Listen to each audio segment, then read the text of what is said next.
Guys আজকে বাজার করলাম ভাই। তরি তরকারির এত দাম বলার বাইরে। তরি তরকারির দিক দেখাইতেছি আপনাদের সাথে, একটু আলাপ করে নেই। তরকারির এত দাম, মাথা শুনলে নষ্ট হয়ে যাবে। আর কি বলবো ভাই, তরকারির দাম কেন হইতো না? সারাদিন বৃষ্টি। আজকে কয়েকটা মাস ধরে, আমি 3টে মাস ধরে প্রবাস থেকে গেছি, দেখি মাঝেটা কয়েকদিন বালা গেছে। প্রতিদিন বৃষ্টি, হয়তো সকালে নয়তো বিকালে নয়তো রাত্রে, কিচ্ছু করার নাই। বৃষ্টি হইতেছে, আল্লাহ দিতেছে, আবার রৌদ্র দিতেছে আল্লাহ। দেখেন কি কি নিছি আজকে, দেখাই আপনাদের। একটু এদিকে যাইলি, তারপরে দেখাইতেছি কি কি নিছি আজকে। আজকের ভিডিওতে থাকবে তরকারির এত দাম, কি কি নিলাম দেখাইতেছি আপনাদের।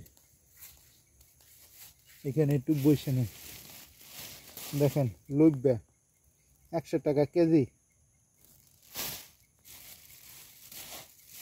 তারপরে এই যে দুন্দুল, দুন্দুল দেখতেছেন, এটা আপনাদের এলাকায় কি বলে জানি না, সবাই একটু কমেন্টে লিখে দেন। আমাদের এলাকায় দুন্দুল বলে, নরসিংদীতে বলে ফুলতা, বাকি এলাকাতে কি নাম বলে জানি না।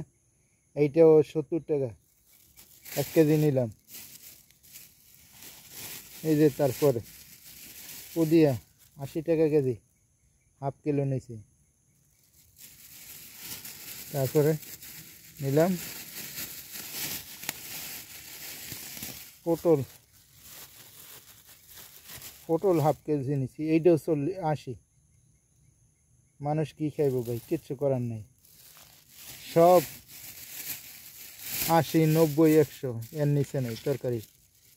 আর মানুষ যে তরকারি করবো এই ভাবো নাই ভাই, কারণ ওই যে বৃষ্টির কারণে ফসল ফলাইতে পারা যায় না ভাই। আমি নিজেও একটু জমি আসছিল, ওইটুকু বাউ করছিলাম যে শাকসবজি ফলামো, তাও পারি নাই।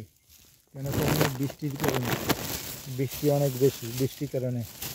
তো এই যে ভাই আরেকটা জিনিস নিলাম আপনাদের দেখাই। বাদাম, এটা তো এমনি খামো ভাই, এইটাও 200 টাকা কেজি। আগে 20 টাকার বাদাম ওই দিত এতটি, আর এখন 100 টাকা ভাই। টাকার মূল্য কম।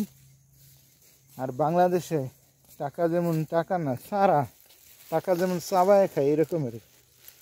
কয়টা তরকারি দেখেন, 70, 80, 100 গেল কতটি টাকা। জিনিসপত্রের এত দাম, কিছু করার নেই। কারণ এখন বৃষ্টি হইতেছে, বৃষ্টির সিজনটা শেষ হইব, শাকসবজি হইব, দাম ইনশাল্লাহ কমাইব। যাক, আমার ভিডিওটা যদি ভালো লাগে সবাই একটা লাইক, একটা কমেন্ট, একটা শেয়ার করেন। আসসালামু আলাইকুম, আল্লাহ হাফেজ।